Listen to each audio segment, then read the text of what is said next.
सीरे से ethyl alcohol का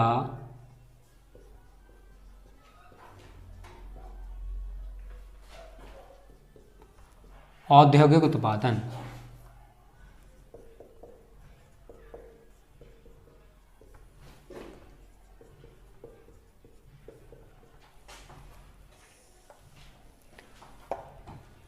सबसे पहले बात आती है शीरा। शीरा क्या होता है, हम शीरा किसे कहते हैं, क्योंकि हम पढ़ने वाले हैं सीरे से एथिल अल्कोहल का औद्योगिक उत्पादन, तो हमें शीरा पता होना चाहिए कि शीरा क्या होता है। तो यहाँ पर आप लिख लेना, गन्ने के रस से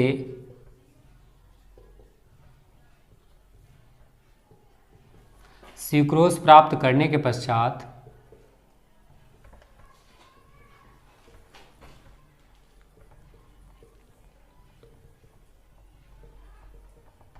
शेष गाढ़ा भूरे रंग का द्रव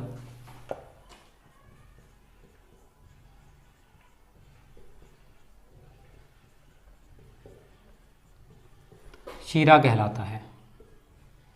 ठीक है, शीरा कहलाता है।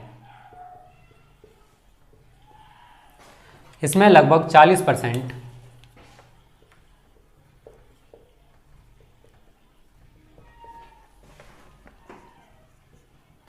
अक्रिस्टलीय शर्करा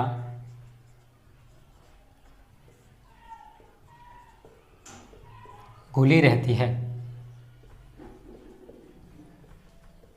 ठीक है, तो ये तो शीरा होता है। हम गन्ने के रस से क्या बनाते हैं, सुक्रोज बनाते हैं, और सुक्रोज प्राप्त करने के पश्चात जो द्रव रह जाता है, जो भूरे रंग का द्रव रह जाता है, उसी को हम लोग क्या कहते हैं, शीरा कहते हैं। और शीरे में लगभग 40% अक्रिस्टलीय शर्करा घुली रहती है। इसका मतलब है कि हम उससे चीनी प्राप्त नहीं कर सकते, क्योंकि उसके क्रिस्टल नहीं बनाए जा सकते।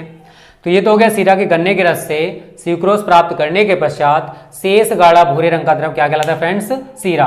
और इसमें लगभग 40% अक्रिस्टलीय शर्करा घुली रहती है। अब हम प्रोसेस क्या अपनाएंगे इसे बनाने के लिए, तो अब हेडिंग डालेना बनाने की विधि। ठीक है फ्रेंड्स, क्या डालोगे, बनाने की विधि, कि एथिल अल्कोहल को किस तरीके से बनाना है। ये तो बात होगी शीरे की केवल। अब हम शीरे से एथिल अल्कोहल कैसे बनाएंगे, उसका प्रोसेस क्या होगा, ये मैं तुमको पढ़ाने वाला हूं। ओके,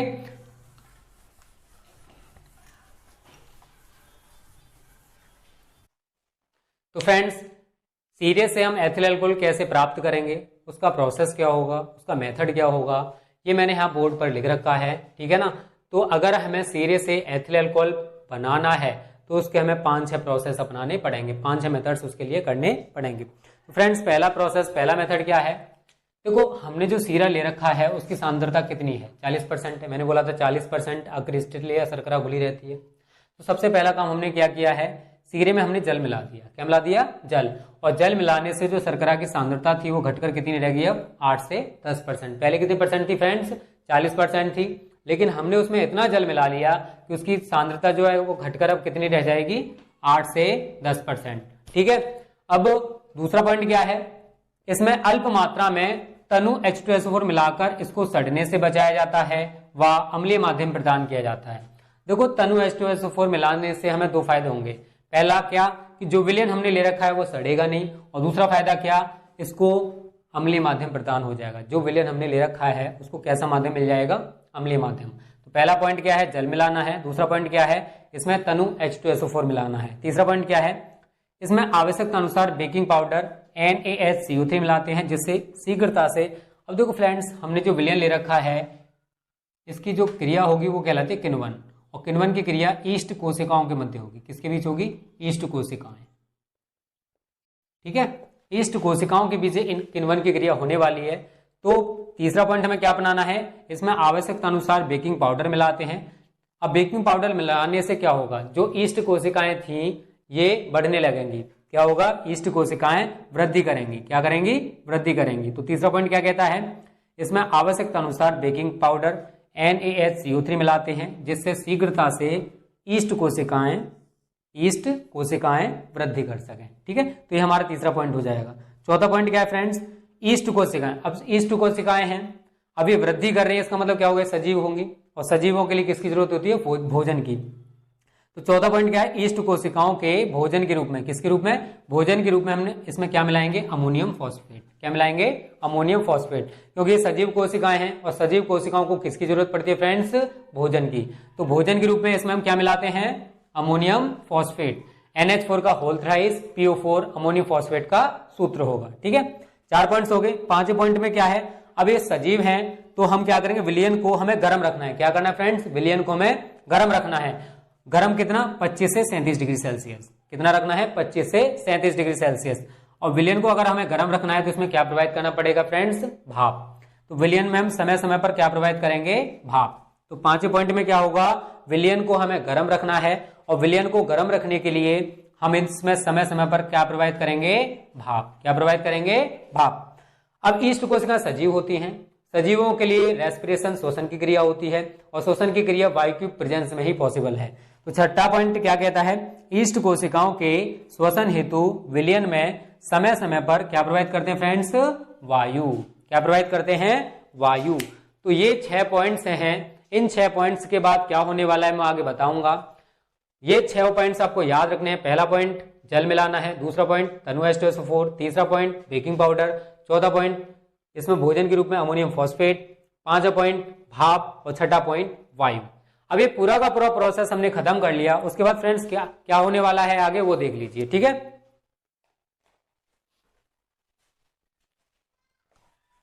इसका स्क्रीनशॉट ले लें। ठीक है ना,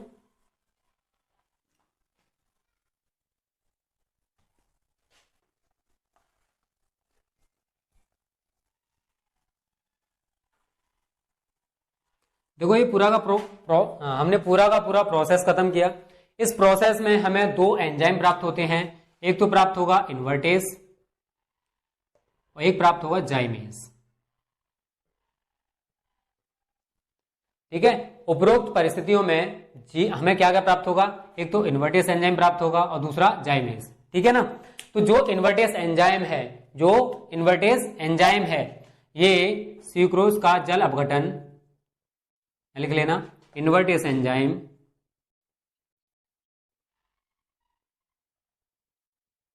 स्यूक्रोज का जल अपघटन ग्लूकोज व फ्रक्टोज में कर देता है। किसमें कर देता है, ग्लूकोज व फ्रक्टोज में कर देता है। कौन करता है, जो एंजाइम हमें इन्वर्टेस प्राप्त हुआ है ये क्या करेगा, क्योंकि हमें जो शर्करा दे रखी है वो क्या है C12 H22 O11।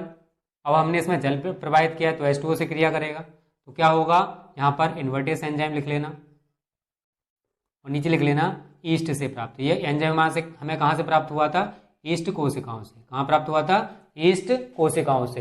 तो C12 H22 O11 plus H2O, तो यहाँ पर क्या बनेगा friends, C6 H12O6 plus C6 H12O6। एक अणु ग्लूकोज का मिलेगा और एक अणु हमें फ्रक्टोज का मिलेगा। ठीक है, ये क्या है, सुक्रोज है और ये क्या है, ग्लूकोज है और ये क्या है, फ्रक्टोज है। ठीक है, तो इन्वर्टेस एंजाइम ने स्यूक्रोज का जल अपघटन किसमें कर दिया फ्रेंड्स, ग्लूकोज और फ्रक्टोज में। ईस्ट कोशिका से प्राप्त दूसरा एंजाइम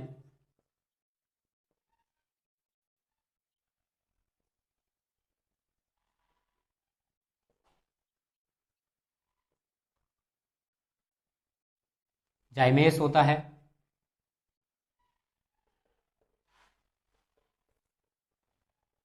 जो ग्लूकोज या फ्रक्टोज को एथिल अल्कोहल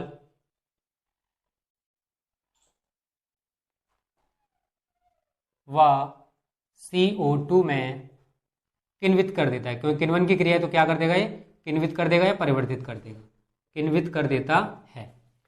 ठीक है, तो हम क्या करेंगे, या तो हम ग्लूकोज ले लें यहाँ से या फिर हम फ्रक्टोज ले लें। तो ग्लूकोज की बात करते हैं C6 H12O6, यहाँ पर लिखोगे जाइमेस। ये भी हमें कहाँ से प्राप्त हुआ है, ईस्ट से। ईस्ट कोशिकाएं जो थी ना वहां से हमें ये भी एंजाइम प्राप्त होगा। ठीक है, अब जो हमने यहाँ ग्लूकोज ले रखा है या फिर फ्रक्टोज, कुछ भी ले सकते हो, ग्लूकोज या फिर फ्रक्टोज दोनों में से कुछ भी लिया जा सकता है। अब ये क्या करेगा, यहां से ग्लूकोज में क्या प्राप्त होगा, ethyl alcohol C2H5 OH plus 2CO2। तो हमें यहां पर एथिल एल्कोहल और कार्बन डाइऑक्साइड गैस प्राप्त हो जाएंगे। ठीक है, क्या क्या प्राप्त हो जाएगा? एथिल एल्कोहल व कार्बन डाइऑक्साइड गैस। अब फ्रेंड्स, इन्वर्टेज और जो जाइमेज एंजाइम था, इन्वर्टेज और जो जाइमेज एंजाइम था, इन्वर्टेज ने क्या काम किया है? जो सुक्रोज था उसका जल अपघटन ग्लूकोज और फ्रक्टोज में कर दिया, और या तो हम यहां से ग्लूकोज ले लें या फिर फ्रक्टोज ले लें। तो ग्लूकोज या फ्रक्टोज को जो एंजाइम दूसरा था हमारे पास जाइमेज, ये क्या करेगा? ग्लूकोज को किस में कन्वर्ट कर देगा? एथिल एल्कोहल और CO2 में। किस में कन्वर्ट कर देगा फ्रेंड्स? एथिल एल्कोहल व CO2 में। तो यहां पर आप क्या देख रहे हो कि हमें एथिल एल्कोहल प्राप्त हो चुका है।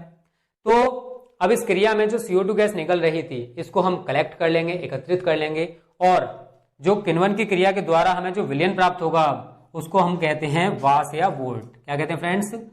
वास या वोल्ट। जो विलयन प्राप्त हो जाएगा ना, हमने CO2 गैस को क्या कर लिया? एब्जॉर्ब कर लिया। अब जो विलयन बचा हुआ है, इस विलयन को हम क्या कहते हैं? इस विलयन को वास या वोल्ट विलयन कहा जाता है। इसमें लगभग 8 से 10% एथिल एल्कोहल मिश्रित रहता है।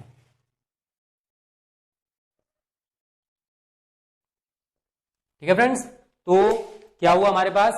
जो इन्वर्टेज एंजाइम था उसने सुक्रोज का जल अपघटन ग्लूकोज और फ्रक्टोज में कर दिया, और जो दूसरा एंजाइम था हमारे पास जाइमेज, इसने ग्लूकोज या फिर फ्रक्टोज, दोनों में से कुछ भी ले सकते हो, ग्लूकोज को किसमें कन्वर्ट कर दिया फ्रेंड्स? एथिल एल्कोहल और CO2 में। CO2 गैस को हम एब्जॉर्ब कर लेंगे, एकत्रित कर लेंगे, और जो बचा हुआ विलयन है उसको हम विलयन को क्या नाम दिया गया है? वास या वोल्ट। और इसमें लगभग 8 से 10% एथिल एल्कोहल मिश्रित रहता है। ओके फ्रेंड्स, कितना मिश्रित रहता है? 8 से 10%। ठीक है, आगे बढ़ते हैं। अब तो हमें यहां पर वास या वोल्ट विलयन प्राप्त हो गया, जिसमें लगभग 8 से 10% क्या है? Ethyl alcohol. अब आगे हमें क्या करना है जिससे कि हमें एथिल एल्कोहल प्योर प्राप्त हो जाए, उसे देखते हैं। तो इसका आप स्क्रीनशॉट ले लेना। ठीक है, उसके बाद आगे बढ़ते हैं। अब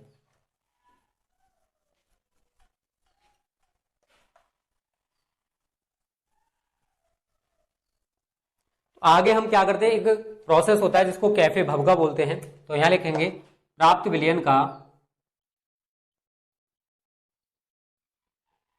कैफे भबके द्वारा आसवन करने से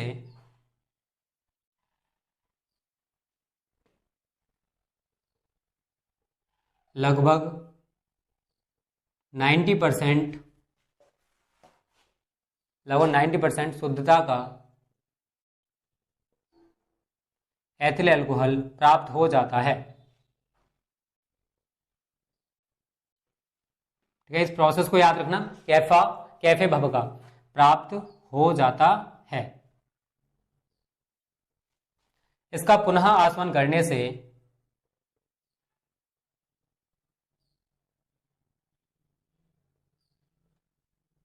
इसका पुनः आसवन करने से 95.6% एथिल एल्कोहल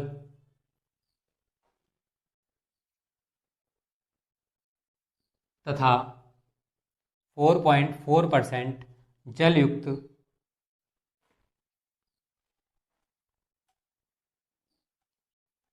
मिश्रण प्राप्त होता है।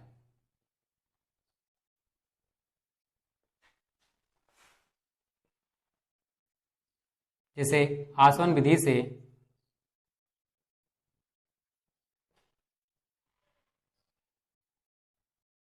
अलग नहीं किया जा सकता,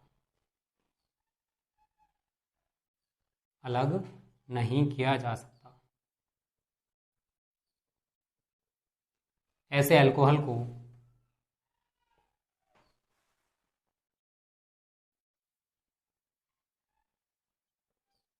परिशोधित अल्कोहल कहते हैं। नाम याद रखना है, ठीक है ना इसका? परिशोधित अल्कोहल, परिशोधित अल्कोहल कहते हैं। तो इस तरीके से फ्रेंड्स हमें परिशोधित अल्कोहल प्राप्त हो गया, जिसकी शुद्धता कितनी है 95.6%, और अब भी इसमें 4.4% जल मिला हुआ है। तो फ्रेंड्स हमें ऊपर क्या प्राप्त हुआ था, वास या वोट विलयन प्राप्त हुआ था। तो हमने यहाँ पर क्या लिखा है, जो विलयन प्राप्त हुआ है वास या वोट, उसका हम कैफे भव के द्वारा आसवन करेंगे, और इसका जब कैफे भव के द्वारा आसवन किया जाता है तो लगभग 90% शुद्धता का एथिल अल्कोहल प्राप्त हो जाता है। अब फिर इसका हम दोबारा से अगर डिस्टिलेशन या फिर आसवन करें तो 95.6% एथिल अल्कोहल तथा 4.4% जल युक्त मिश्रण प्राप्त होता है, जिसको आसवन विधि से अलग नहीं किया जा सकता है। ठीक है, और ऐसे अल्कोहल को जो हमें प्राप्त हुआ इसको क्या बोला जाता है, परिशोधित अल्कोहल। क्या बोला जाता है, परिशोधित अल्कोहल। तो हम सिरे से एथिल अल्कोहल किस तरीके से बनाते हैं वो पूरा का पूरा प्रोसेस हमारे यहां पर खत्म। तो भौतिक गुण, फिजिकल प्रॉपर्टीज, इसकी फिजिकल प्रॉपर्टीज क्या होती हैं वो हम जानेंगे। ठीक है, तो पहला पॉइंट है नंबर 1, यह रंगहीन,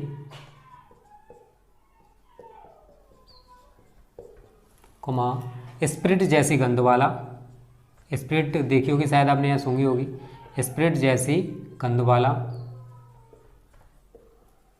कोमा ज्वलनशील, अगर इसमें आग लगाओगे तो लग जाएगी, ठीक है ना, इसलिए इसको बोलते हैं ज्वलनशील द्रव है। तो पहला पॉइंट क्या है, ये रंगहीन होता है। अगर आप इसे देखोगे तो कोई भी कलर इसमें नहीं होता। अगर सूंघ कर दोगे तो देखोगे तो इसमें कैसी गंध आती है, स्प्रिट जैसी गंध आती है। अगर आप इसे जलाकर देखोगे तो इसमें आग लग जाएगी क्योंकि ज्वलनशील द्रव है।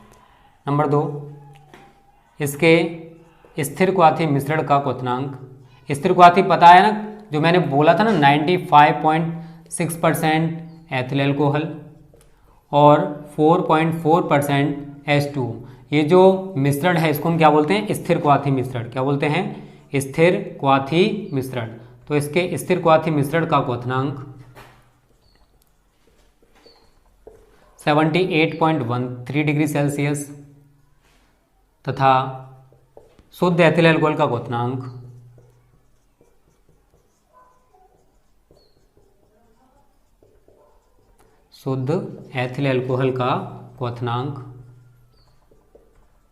78 डिग्री सेल्सियस होता है।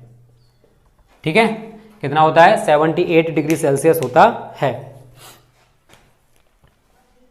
पॉइंट से याद रखना, ठीक है ना। पहला पॉइंट क्या था, रंगहीन होता है, स्प्रिट जैसी गंध वाला है, ज्वलनशील है, द्रव है।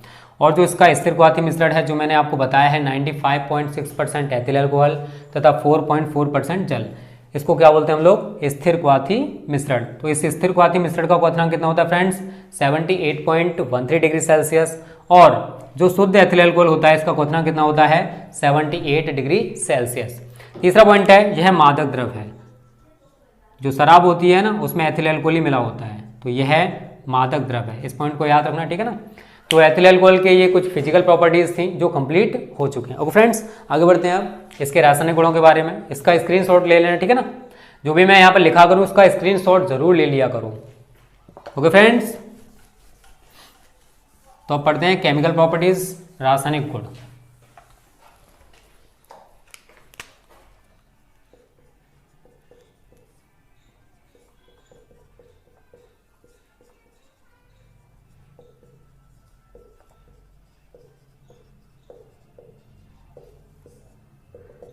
नंबर 1 सोडियम धातु से क्रिया, रिएक्शन विद सोडियम मेटल।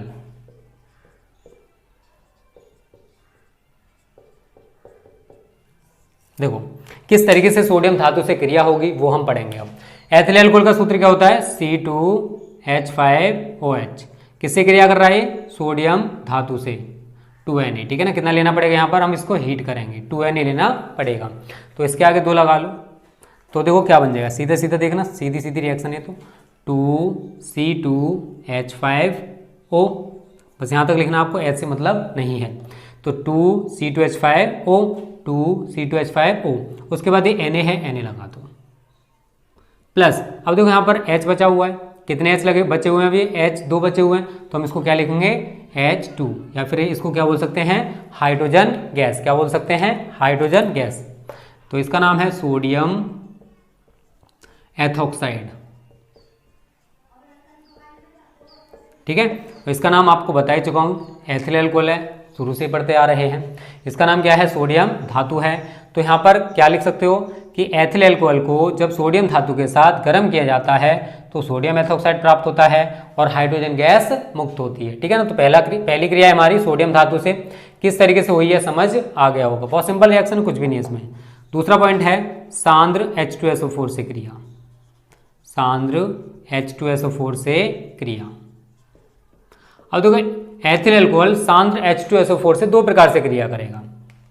पहला पॉइंट पहले मैं समझा रहा हूं किस तरीके से क्रिया करेगा। देखो पहली जो रिएक्शन है वो तो दोनों में कॉमन होगी, C2H5OH, पहला पॉइंट, ठीक है ना, प्लस सांद्र, अब मैं H2SO4 को इस तरीके से लिखूंगा, H सिंगल बॉन्ड HSO4, कोई प्रॉब्लम नहीं है। यहाँ पर जो टेम्परेचर होगा 100 से 110 डिग्री सेल्सियस होगा। कितना होगा, 100 से 110 डिग्री सेल्सियस। तो देखो कुछ नहीं करना है, C2H5OH ये एथिल अल्कोहल है तो इसका यहाँ से OH हटा दो और यहाँ से H, तो H और OH क्या बनाएंगे, H2 बनाएंगे। और इसका C2H5 इस HSO4 के साथ जोड़ दो तो क्या बनेगा, C2H5HSO4 प्लस इसका H और इसका OH क्या बनाएंगे मिलकर, H2O, क्या बनाएंगे, H2O। बात इनके नाम की करें तो फ्रेंड्स इसका नाम होता है, C2H5 का क्या होगा, एथिल होगा, H को क्या बोलेंगे, हाइड्रोजन, एथिल हाइड्रोजन सल्फेट, क्या नाम होगा इसका, एथिल हाइड्रोजन सल्फेट। ये एथिल अल्कोहल है और ये सल्फ्यूरिक अम्ल है, क्या बोलते हैं इसको, सल्फ्यूरिक अम्ल, ठीक है। पहली रिएक्शन समझ में आ गई होगी। अब हम दूसरे पॉइंट में क्या करेंगे, देखो वो समझो, जो वहां पर बना है एथिल हाइड्रोजन सल्फेट। अब इसकी हम क्रिया कराएंगे दोबारा से एथिल अल्कोहल के साथ, किसके साथ, एथिल अल्कोहल के साथ। तो हम एथिल अल्कोहल को देखो इस तरीके से भी लिख सकते हैं, HOC2H5, क्या लिख सकते हैं, HOC2H5। और यहाँ पर जो टेम्परेचर आपको रखना है वो रखना है 140 डिग्री सेल्सियस।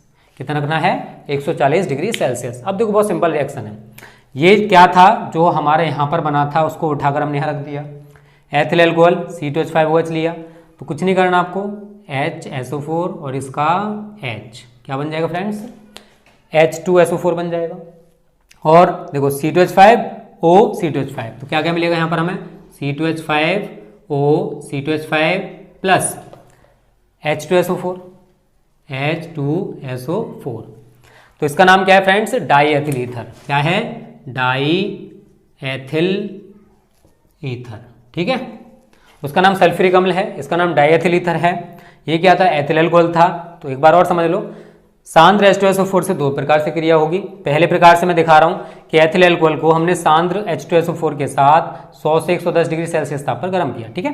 तो H2SO4 को मैंने किस तरीके से लिख लिया, H सिंगल बॉन्ड HSO4, तो इसका H और इसका OH ये तो H2 बन गया, और बचा हुआ पोर्शन HSO4 इसके साथ जोड़ दो तो क्या बन जाएगा, C2H5HSO4 एथिल हाइड्रोजन सल्फेट, ठीक है। बात हम दूसरे पॉइंट की करें तो यहाँ पर हमारा जो एथिल हाइड्रोजन सल्फेट बना था वो हमने पुटअप कर दिया। फिर हम इसकी क्रिया किससे करा रहे हैं, एथिल अल्कोहल के साथ। तो इसका इसका H और इसका HSO4 H2SO4 बना लेंगे और इसका C2H5 इसके साथ जोड़ दो तो क्या बन जाएगा, C2H5O C2H5। तो क्या बनेगा ये फ्रेंड्स, डाई एथिल ईथर। तो ये तो हो गया हमारा पहला टाइप। अब दूसरे प्रकार से कैसे क्रिया करेगा, इसका स्क्रीनशॉट ले लेना, ठीक है। अब दूसरे प्रकार से देखो किस तरीके से क्रिया करेगा ये।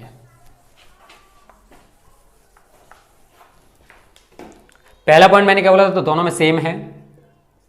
पहला पॉइंट तो जैसा यहां पर हुआ वैसे ही होगा, C2H5OH प्लस सांद्र H सिंगल बॉन्ड HSO4 100 से 110 डिग्री सेल्सियस टेम्परेचर हो गया, गर्म करेंगे, ठीक है। तो वही है C2H5HSO4 प्लस इसका OH और इसका H2। तो इसमें तो कोई प्रॉब्लम नहीं होगी, दोनों में सेम रिएक्शन है, तो ठीक है ना। अब बात आएगी सेकंड पॉइंट में। सेकंड पॉइंट में हमें किस तरीके से करना है, तो यहाँ पर हमारा जो बना है C2H5HSO4। अब हमें यहाँ पर एथिल अल्कोहल नहीं लेना है, हमने यहाँ पर एथिल अल्कोहल लिया था बट हमें यहाँ पर कुछ नहीं करना है। और टेम्परेचर कितना रखना है, 160 डिग्री सेल्सियस। यहाँ पर कितना था, 140 डिग्री सेल्सियस, और यहाँ पर कितना रखोगे, 160 डिग्री सेल्सियस। अब देखो क्या होगा, हमें कुछ नहीं करना। देखो यहाँ से 5 H है तो यहाँ से 1 H इधर पहुँचा दो बस। यहाँ पर क्या बचेगा, C2H 4, क्योंकि हमने 5 H थे, 5 में से एक H को इधर रिप्लेस कर दिया, तो एक H अब इसके साथ जुड़ गया, तो ये क्या बनेगा H2SO4। तो ये क्या बनेगा फ्रेंड्स, एथिलीन। क्या बनेगा ये, एथिलीन। ठीक है, तो जब हम एथिल अल्कोहल को सांद्र H2SO4 के साथ 160 डिग्री सेल्सियस ताप पर गर्म करते हैं तो हमें क्या प्राप्त होता है फ्रेंड्स, एथिलीन। और अगर हम 140 डिग्री सेल्सियस पर गर्म करते हैं एथिल अल्कोहल की अधिकता में तो हमें क्या प्राप्त होता है, डाई एथिल ईथर। तो बहुत ही सिंपल रिएक्शंस हैं फ्रेंड्स, उम्मीद करता हूं समझ आ गई होंगी। ओके, आगे बढ़ते हैं। अब स्क्रीनशॉट जरूर ले लेना, ठीक है, क्योंकि आपको ये इसी तरीके से उतारनी भी है।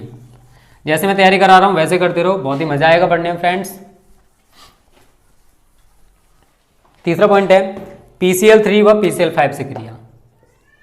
PCl3 व PCl5 से क्रिया, ठीक है ना। PCl3 का नाम क्या है फ्रेंड्स, फास्फोरस ट्राइक्लोराइड, और PCl5 का नाम क्या है, फास्फोरस पेंटाक्लोराइड। तो पहले हम बात करेंगे PCl3 से कि PCl3 से एथिल अल्कोहल किस प्रकार से क्रिया करेगा। ठीक है, तो सबसे पहले लिख लो आप C2H5OH प्लस PCl3। ठीक है, इतना लिखने के बाद आपको क्या करना है, कोई भी अल्कोहल हो, चाहे मेथिल अल्कोहल हो, चाहे एथिल अल्कोहल हो, चाहे प्रोपिल अल्कोहल हो, अगर आप PCl3 से क्रिया करा रहे हो तो बस उसके आगे जो भी अल्कोहल आपने ले रखा उसके आगे 3 लगा लो। कितना लगा लोगे, 3। क्यों लगाओ उसका रीजन अभी समझ में आ जाएगा। देखो 3C2H5 है और 3Cl है, तो यहाँ पर हम क्या लिखेंगे, 3C2H5Cl। 3 Cl हो गए, 3 ही हमारे पास C2H5 थे। उसके बाद आगे क्या करोगे, प्लस H देखो कितने हैं, 3 है, तो H3 फिर एक P है, तो हम लिखेंगे H3P। O देखो आप कितने बचे हुए, 3 है, तो यहाँ लिखोगे O3।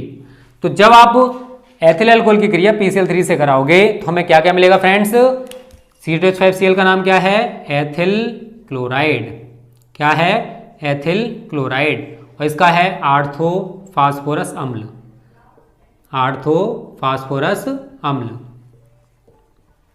ये क्या है, फास्फोरस ट्राइक्लोराइड।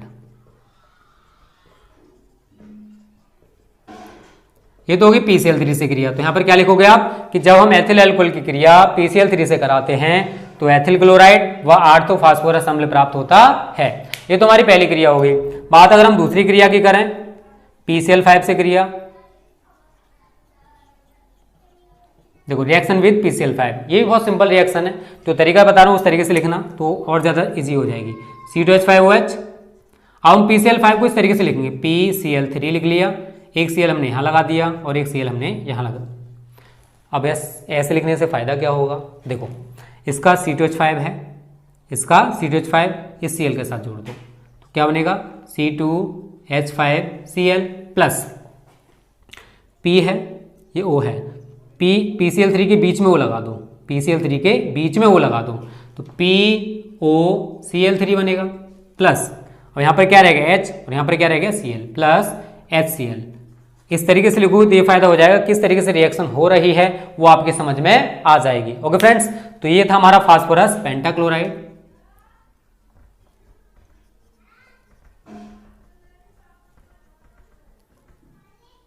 ये है एथिल क्लोराइड, ये है फास्फोरिल क्लोराइड। ठीक है, तो जब हम एथिल अल्कोहल की क्रिया PCl5 से कराते हैं तो हमें एथिल क्लोराइड, फास्फोरिल क्लोराइड व HCl प्राप्त होते हैं। तो इस तरीके से हम PCl3 और PCl5 से एथिल अल्कोहल की क्रिया करा सकते हैं। ओके फ्रेंड्स, तो उम्मीद करता हूं समझ आ गई होगी, इसका स्क्रीनशॉट ले लेना। ठीक है, अब आगे बढ़ते हैं। चौथा पॉइंट है इसका ऑक्सीडेशन या ऑक्सीकरण। जब हम एथिल अल्कोहल का ऑक्सीकरण कराते हैं तो क्या होगा, देखो चौथा पॉइंट क्या है, ऑक्सीकरण।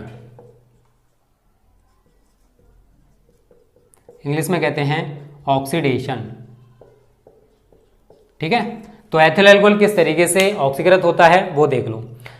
देखो फ्रेंड्स, C2H5OH, इसकी हम नवजात ऑक्सीजन से क्रिया कराएंगे, और ये नवजात ऑक्सीजन कहाँ से आएगा, K2Cr2O7 और सांद्र H2SO4 से। कहाँ से आएगा, K2Cr2O7 और सांद्र H2SO4 से। तो याद रखना, चाहे मेथिल एल्कोहल हो, चाहे एथिल एल्कोहल हो, चाहे कोई भी एल्कोहल हो, अगर आप उसका K2Cr2O7 और सांद्र H2SO4 की उपस्थिति में ऑक्सीकरण करा रहे हो तो हमेशा एल्डिहाइड ही मिलेगा। क्या मिलेगा, एल्डिहाइड। तो जब आप एथिल एल्कोहल का कराओगे तो समान कार्बन वाला एल्डिहाइड मिलेगा। तो इसमें कितने कार्बन हैं, 2 कार्बन हैं, तो 2 कार्बन का एल्डिहाइड कौन सा होता है, एस्टल्डिहाइड, CH3CHO। क्या मिलेगा, CH3CHO। और जब आप ऑक्सीकरण करा रहे हो तो एल्डिहाइड के साथ साथ जल का अणु भी मुक्त होगा। तो इस रिएक्शन को इस तरीके से तैयार करना कि कोई भी एल्डिहाइड हो, अगर हम उसका ऑक्सीकरण कराते हैं K2Cr2O7 और सांद्र H2SO4 की प्रेजेंस में, तो हमें समान कार्बन का, इसमें 2 कार्बन है तो 2 कार्बन का एल्डिहाइड मिलेगा। अगर 1 कार्बन होता तो 1 कार्बन का एल्डिहाइड मिलता, तो समान कार्बन का हमें क्या मिलेगा, एल्डिहाइड, और एक जल का अणु मुक्त हो जाएगा। ठीक है, तो ये है एथिल अल्कोहल। तो इसमें थ्योरी क्या लिखोगे आप कि एथिल अल्कोहल का K2Cr2O7 व सांद्र H2SO4 की उपस्थिति में ऑक्सीकरण कराने पर एल्डिहाइड, इसका नाम क्या है, एस्टल्डिहाइड। क्या नाम है इसका फ्रेंड्स, एस्टल्डिहाइड प्राप्त होता है और जल का अणु मुक्त हो जाता है। K2Cr2O7 का नाम होता है पोटेशियम डाइक्रोमेट। क्या होता है, पोटेशियम डाइक्रोमेट। तो इससे आपको सूत्र भी याद होंगे। ठीक है ना, रिएक्शन करने में मजा आएगा जब आपको सूत्र तैयार होंगे। तो सबसे पहले इनके सूत्र याद करते जाओ कि एथिल अल्कोहल का सूत्र क्या होता है, पोटेशियम डाइक्रोमेट का सूत्र क्या होता है, सल्फ्यूरिक अम्ल का सूत्र क्या होता है, एस्टल्डिहाइड का सूत्र क्या होता है। तो जो मैं रिएक्शंस में सूत्र लिख रहा हूं, इन सूत्रों को भी आप एक जगह लिख लेना। ओके फ्रेंड्स, आगे बढ़ते हैं। आज की लास्ट रिएक्शन, इसका स्क्रीनशॉट ले लेना, ठीक है ना। और आज के हम लास्ट रिएक्शन पढ़ने वाले हैं, उसको देख लो आप। 5वां पॉइंट है एस्टरीकरण या एस्टराइजेशन। एस्टरीकरण, एस्टराइजेशन, ठीक है ना। अब एस्टरीकरण में क्या होने वाला है वो समझ लो। देखो, एस्टरीकरण का मतलब क्या है, जब हम एथिल अल्कोहल की क्रिया किसी भी कार्बोक्सिलिक अम्ल के साथ कराते हैं, चाहे वो फॉर्मिक अम्ल हो, चाहे वो एस्टिक अम्ल हो, चाहे वो ऑक्जेलिक अम्ल हो, किसी भी कार्बोक्सिलिक अम्ल जिसमें COOH ग्रुप होता है उनको हम कार्बोक्सिलिक अम्ल बोलते हैं। क्या बोलते हैं, कार्बोक्सिलिक अम्ल। तो सबसे पहले आप एथिल अल्कोहल लिखोगे C2H5OH। इसकी क्रिया मान लो मैं एस्टिक अम्ल से करा रहा हूँ, फॉर्मिक अम्ल से भी करा सकते हैं, एस्टिक अम्ल से भी करा सकते हैं। और यहाँ पर प्रेजेंस याद रखना, सांद्र H2SO4 की उपस्थिति होती है और ये रिवर्सिबल रिएक्शन है, ठीक है ना, दोनों तरफ से हो जाएगी। सांद्र H2SO4 की उपस्थिति रखनी है, फिर इसको हम गर्म करेंगे। क्या करेंगे, गर्म। तरीका सीख लो किस तरीके से करना है। कोई भी एल्कोहल हो, उसकी क्रिया किसी भी कार्बोक्सिलिक अम्ल के साथ कराओगे तो हमें एक एस्टर मिलेगा। एस्टर क्या होते हैं समझ लो। यहाँ पर देखो, इसका CH3COO, केवल CH3COO, और इसका केवल C2H5। तो CH3COO ये तो आया एस्टिक अम्ल से, और बचा हुआ पार्ट किससे आएगा, C2H5। ये कहाँ से आया, एल्कोहल से, प्लस इसका OH रह गया और इसका H रह गया। क्या बन जाएगा, H2O। इसका नाम क्या है, C2H5 को बोलते हैं एथिल और CH3COO को क्या बोलते हैं, एसीटेट। तो इसका नाम क्या है फ्रेंड्स, एथिल एसीटेट। ये क्या होता है, एक एस्टर होता है, और एस्टर में से कैसी खुशबू आती है, फलों की गंध आती है। जो फलों में खुशबू होती है ना, वो एस्टर की वजह से, जो फलों की गंध होती है ना, एस्टर क्या होते हैं, जिनमें फलों की गंध होती है। क्या होते हैं, जिनमें फलों की गंध होती है। इसका नाम क्या है फ्रेंड्स, एसिटिक अम्ल। और ये क्या है, एथिल अल्कोहल। ठीक है, बोर्ड में ये भी पूछा जा सकता है कि एस्टरीकरण क्रिया किसे कहते हैं, तो वहां पर आप ये भी लिख सकते हो। देखो, ये तो एथिल अल्कोहल है, ये एस्टिक अम्ल क्या है, कार्बोक्सिलिक अम्ल है। जब हम एथिल अल्कोहल की क्रिया एसिटिक अम्ल से कराते हैं सांद्र H2SO4 की उपस्थिति में, तो हमें एथिल एस्टेट प्राप्त होता है और जल का अणु प्राप्त होता है। तो इस क्रिया को हम लोग क्या बोलते हैं, एस्टराइजेशन या एस्टरीकरण। तो एथिल अल्कोहल को एसिटिक अम्ल के साथ सांद्र H2SO4 की उपस्थिति में गर्म करने पर एथिल एसीटेट प्राप्त होता है, जिसको हम क्या कहते हैं, एस्टर। और यह क्रिया क्या कहलाती है फ्रेंड्स, एस्टरीकरण। तो आज हमारा फ्रेंड्स एथिल अल्कोहल कंप्लीट हो गया।